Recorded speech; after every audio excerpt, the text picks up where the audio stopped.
Assalamualaikum warahmatullahi wabarakatuh. Perkenalkan, nama saya Amjad Yuska Aimansyah dari Program Studi Agribisnis Fakultas Pertanian Universitas Bengkulu.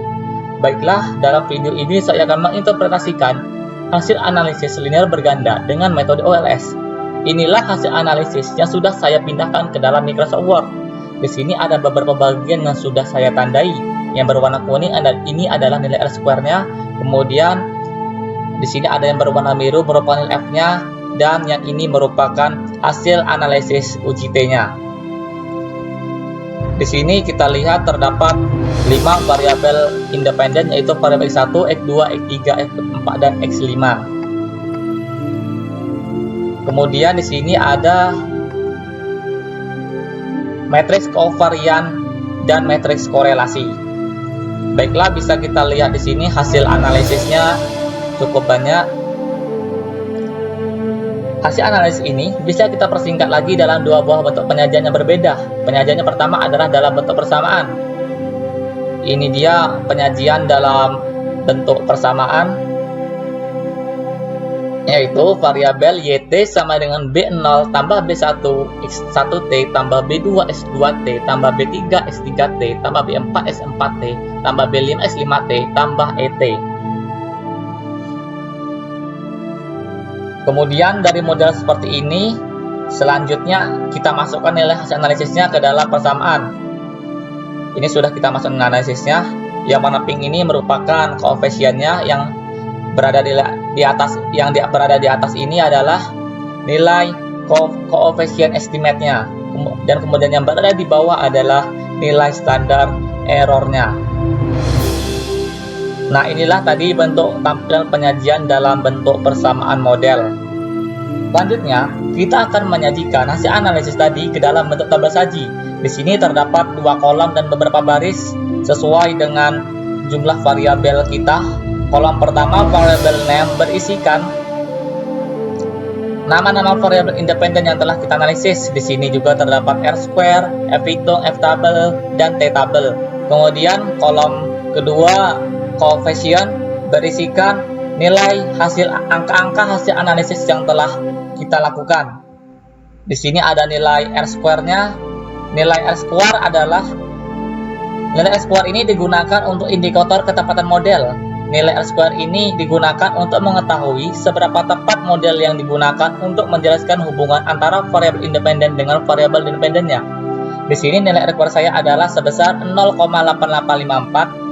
Nilai ini artinya model yang kita gunakan dapat menjelaskan hubungan antara variabel independen dengan variabel dependennya sebesar 88,50%. Sisanya, model yang kita gunakan tersebut dipengaruhi oleh variabel-variabel lain yang tidak kita masukkan ke dalam model ini. Oleh karena itu, setiap persamaan atau model analisis tadi selalu diakhiri dengan ET. Selanjutnya di sini ada nilai UJF-nya. UJF merupakan salah satu bentuk uji statistik yang ada di dalam model ekonometrika. UJF berbeda dengan UJT. UJT digunakan untuk menganalisis pengaruh masing-masing atau salah satu variabel independen terhadap variabel dependen. Sedangkan UJF untuk menganalisis bagaimana pengaruh keseluruhan variabel independen yang kita gunakan terhadap variabel dependen.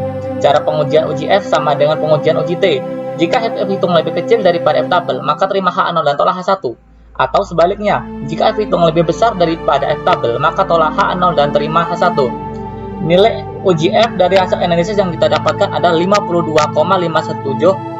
Kemudian F-table 5% adalah 2,64. F-table ini kita dapat dari, baiklah kita buka tabel F-nya. Di sini di pojok kiri atas,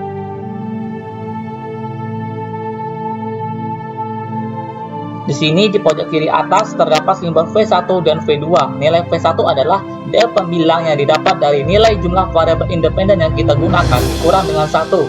Di sini jumlah variabel independen yang saya gunakan ada 5, kemudian dikurang dengan 1, maka didapatkan hasil untuk V1 adalah 4. Baiklah, kita tandai di sini. Selanjutnya V2 atau biasa disebut dengan DF penyebut, didapat dari jumlah observasi dikurang dengan variabel independen. Di sini jumlah observasi saya adalah 40, kemudian dikurang dengan jumlah variabel independen yang saya gunakan ada 5. Maka didapat hasil nilai F2 adalah 35. Baiklah, langsung kita cari angkanya.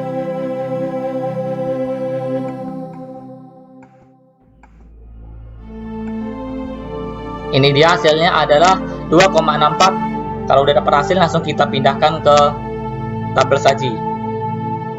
Kalau sudah kita dapatkan nilainya, selanjutnya kita lakukan uji F. Di sini nilai F hitungnya adalah 52,517 dibandingkan dengan nilai F tabel 5% sebesar 2,64. Dapat kita ketahui di sini bahwa nilai F hitung lebih besar daripada F tabel, sehingga tolak H0 dan terima H1. Artinya, kelima variabel independen yang kita analisis secara bersama-sama mempengaruhi variabel dependen.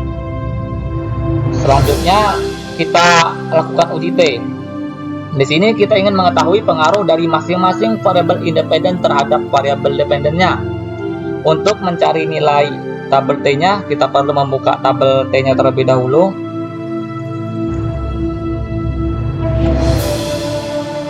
Baiklah, di sini saya akan menggunakan uji dua arah dengan taraf signifikansi 5%. Ini dia. Kemudian kita cari nilai degrees of freedom-nya dengan cara 40 kurang 5 kurang 1 hasil ada 34. Kita cari nilainya 34. Ini dia, dapat hasilnya 2,032. Kalau sudah dapat, langsung kita pindahkan ke tabel saji. Baiklah, kalau sudah kita dapat nilai T tabelnya, langsung kita bandingkan saja nilai T hitung dengan T tabelnya. Di sini nilai T hitung kita dapat dari hasil analisisnya. Sudah ada dia nilai hasil analisisnya. Ini dia hasil T hitungnya. Jadi kita tidak perlu membaginya lagi. Baiklah, langsung kita bandingkan T hitung dengan T tabelnya. Di sini untuk variabel jumlah bibit dengan T hitung sebesar 4,446 lebih besar dari nilai T tabelnya, yaitu 2,032, sehingga tolak H0 dan terima H1. Artinya variabel jumlah bibit ini berpengaruh terhadap jumlah produksi kedelai. Selanjutnya, hasil analisis tersebut tidak hanya berhenti pada bagaimana pengaruhnya saja, tetapi juga kita harus menjelaskan seberapa besar pengaruh variabel independen tersebut terhadap variabel dependennya.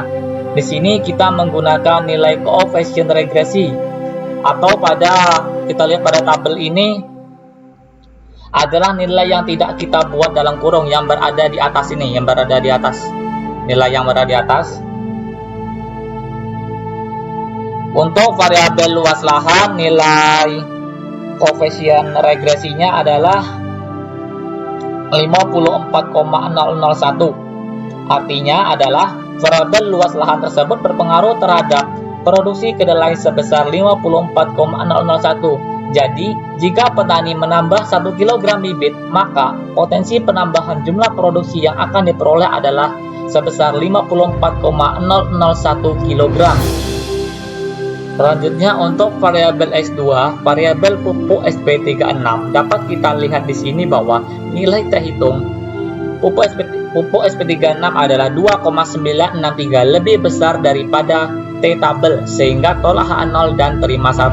Artinya, variabel pupuk SP36 berpengaruh terhadap jumlah produksi. Bisa kita lihat di sini nilai estimate koefisiennya adalah 21,990. Jadi, jika petani menambahkan 1 kg pupuk SP36, maka potensi penambahan jumlah produksi yang akan diperoleh adalah sebesar 21,990 kg. Selanjutnya adalah variabel insektisida decis. Dapat kita lihat di sini, nilai T hitungnya adalah 2,279, lebih besar daripada nilai T tabelnya, yaitu 2,032, sehingga tolak H0 dan terima H1. Artinya, variabel insektisida decis ini berpengaruh terhadap jumlah produksi kedelai. Dengan nilai estimate koefisien 220,86, artinya jika petani menambah 1 ml insektisida decis, maka potensi penambahan jumlah produksi yang akan diperoleh adalah sebesar 220,86 kg. Kemudian selanjutnya adalah variabel jumlah tenaga kerja. Bisa kita lihat di sini, T hitungnya adalah negatif 1,004, lebih kecil daripada T tabelnya, yaitu 2,032, sehingga terima H0 dan tolak H1, artinya variabel jumlah tenaga kerja di sini tidak berpengaruh terhadap jumlah produksi kedelai. Selanjutnya, variabel terakhir adalah variabel luas lahan. Di sini nilai T hitungnya adalah 3,176, lebih besar daripada nilai T tabelnya, yaitu 2,038, sehingga tolak H0 dan terima H1. Artinya di sini variabel luas lahan berpengaruh terhadap jumlah produksi kedelai. Di sini nilai estimate koefisiennya adalah negatif 3255,8. Jadi di sini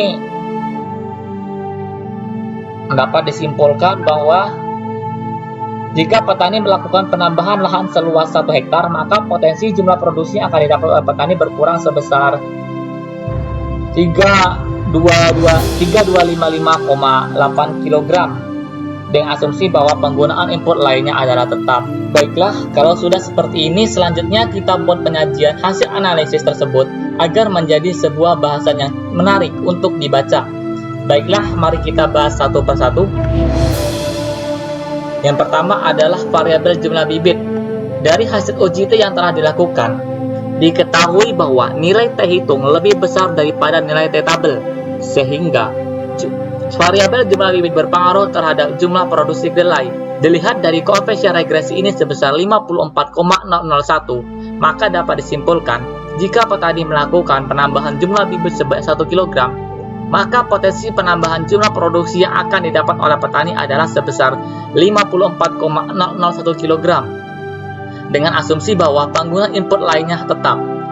Hasil ini sesuai dengan penelitian yang dilakukan oleh Ferdi Saputra Rahmawijaya pada tahun 2018. Dalam penelitiannya yang berjudul Analisis Faktor-Faktor yang Mempengaruhi Produksi Usaha Tani Kedelai di Desa Paleran, Kecamatan Umbul Sari, Kabupaten Jember, tahun 2016, didapatkan hasil kesimpulan bahwa bibit berpengaruh positif dan signifikan sebesar 0,32 dengan nilai probabilitas 0,0317 kurang dari sama dengan alfa sama 0,05 terhadap produksi kedelai di Desa Paleran, Kecamatan Umbul Sari.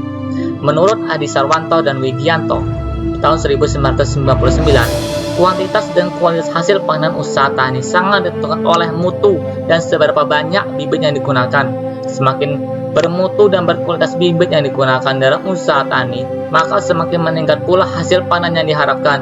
Selain itu, penggunaan bibit yang ditanam perlu diperhatikan. Kepadatan populasi tanaman pada suatu lahan harus tepat, karena ketepatan jumlah penggunaan bibit akan berpengaruh terhadap jumlah produksi yang dihasilkan. Yang kedua adalah variabel pupuk SP36. Dari hasil uji T yang telah dilakukan, diketahui bahwa nilai T hitung lebih besar daripada nilai T tabel, sehingga variabel pupuk SP36 berpengaruh terhadap jumlah produksi kedelai. Dilihat dari koefisien regresi ini sebesar 21,990, maka dapat disimpulkan jika petani melakukan penambahan jumlah pupuk SP36 sebanyak 1 kg, maka potensi penambahan jumlah produksi yang akan didapat oleh petani adalah sebesar 21,990 kg, dengan asumsi bahwa penggunaan input lainnya tetap. Hasil ini sesuai dengan pendapat Muhajirin dan kawan-kawan tahun 2014 dalam penelitiannya yang berjudul Analisis Faktor-Faktor yang Mempengaruhi Produksi Usaha Tani Padi Sawah di Kecamatan Batang Asri, Kabupaten Sarolangun. Didapatkan hasil regresi bahwa variabel pupuk SP36 terdapat pengaruh yang positif terhadap hasil produksi padi sawah. Unsur hara sangat dibutuhkan bagi tanaman. Oleh karena itu, perlu memperhatikan asupan dan keseimbangan unsur hara untuk meningkatkan produksi tanaman. Fungsi unsur fosfat sendiri antara lain yaitu untuk merangsang perkembangan akar, sehingga tanaman akan lebih tahan terhadap kekeringan, mempercepat masa panen, dan menambah nilai gizi dari biji. Suprapto tahun 2002. Yang ketiga adalah variabel insektisida decis. Dari hasil uji T yang telah dilakukan, diketahui bahwa nilai T hitung lebih besar daripada nilai T tabel, sehingga variabel insektisida decis berpengaruh terhadap jumlah produksi kedelai. Dilihat dari koefisien regresi ini sebesar 220,86, maka dapat disimpulkan jika petani melakukan penambahan jumlah insektisida decis sebanyak 1 ml, maka potensi penambahan jumlah produksi yang akan didapat oleh petani adalah sebesar 220,86 kg, dengan asumsi bahwa penggunaan input lainnya tetap. Hasil ini sesuai dengan pendapat Jesse Pasca Ambarita dan I. Nengah Kartika tahun 2014 dalam penelitiannya yang berjudul Pengaruh Luas Lahan, Pengguna Pestisida, Tenaga Kerja, Pupuk terhadap Produksi di Kecamatan Pekutatan, Kabupaten Jembrana. Didapatkan hasil bahwa variabel pestisida memiliki nilai T hitung 3,309 lebih besar dari T tabel 1,658, maka H0 ditolak. Ini berarti bahwa secara parsial ada pengaruh nyata dan positif penggunaan pestisida terhadap produksi. Insektisida dices adalah insektisida non-sistemik yang bekerja pada serangga dengan cara kotak dan pencernaan. Dengan pengaplikasian pestisida ini, maka akan dapat mengurangi hama yang menyebabkan terganggunya budaya pertanian, sehingga akan menyebabkan bertambahnya jumlah produksi usaha tani. Yang keempat adalah jumlah tenaga kerja. Dari hasil uji T yang telah dilakukan, diketahui bahwa nilai T hitung lebih kecil daripada nilai T tabel, sehingga variabel jumlah tenaga kerja tidak berpengaruh terhadap jumlah produksi kedelai. Hasil ini sesuai dengan pendapat Muhajirin dan kawan-kawan pada tahun 2014 dalam penelitian yang berjudul Analisis Faktor-Faktor Mempengaruhi Produksi Usaha Padi Sawah di Kecamatan Batang Asri, Kabupaten Sarolangun. Uji ini menggunakan uji statistik. Didapatkan hasil kesimpulan bahwa variabel tenaga kerja tidak berpengaruh secara nyata terhadap hasil produksi padi sawah di daerah penelitian pada tingkat kepercayaan 95%. Oleh karena itu, secara signifikan, tenaga kerja tidak mempengaruhi produksi usaha tani padi sawah. Hasil ini menunjukkan bahwa produktivitas tenaga kerja sangat rendah, sehingga penambahan jumlah tenaga kerja tidak berdampak pada peningkatan produksi. Hal ini sesuai dengan teori yang dikemukakan oleh David Ricardo, yaitu teori pertambahan hasil yang semakin menurun, The Law of Diminishing Return. Dalam Ameliat 2017, ia mengatakan bahwa pada awalnya penambahan jumlah tenaga kerja akan meningkatkan produksi, tetapi kemudian tambahan produksi yang diciptakan oleh tambahan tenaga kerja makin lama menjadi semakin berkurang. Dan yang terakhir yaitu variabel luas lahan. Dari hasil uji T yang telah dilakukan, diketahui bahwa nilai T hitung lebih besar daripada nilai T tabel, sehingga variabel jumlah bibit berpengaruh terhadap jumlah produksi kedelai. Dilihat dari koefisien regresi ini sebesar negatif 3255,8, maka dapat disimpulkan jika petani melakukan penambahan lahan seluas 1 hektar, maka potensi jumlah produksi yang akan didapat oleh petani akan berkurang sebesar negatif 3255,8 kg, dengan asumsi bahwa pengguna input lainnya tetap. Hal ini sesuai dengan pendapat Sukartawi tahun 1993, bahwa bukan berarti semakin luas lahan pertanian maka akan semakin efisien juga lahan tersebut. Bahkan, lahan yang sangat luas dapat menjadi deefisien yang disebabkan oleh 1. Lemahnya pengawasan terhadap penggunaan faktor produksi, 2. Terbatasnya penyediaan tenaga kerja di sekitar yang pada akhirnya akan sangat mempengaruhi efisiensi usaha pertanian tersebut, dan yang ketiga adalah terbatasnya persediaan modal untuk membiayai usaha pertanian tersebut. Nah, itulah tadi interpretasi dari hasil analisis saya. Kurang lebih saya mohon maaf, saya akhiri. Wassalamualaikum warahmatullahi wabarakatuh.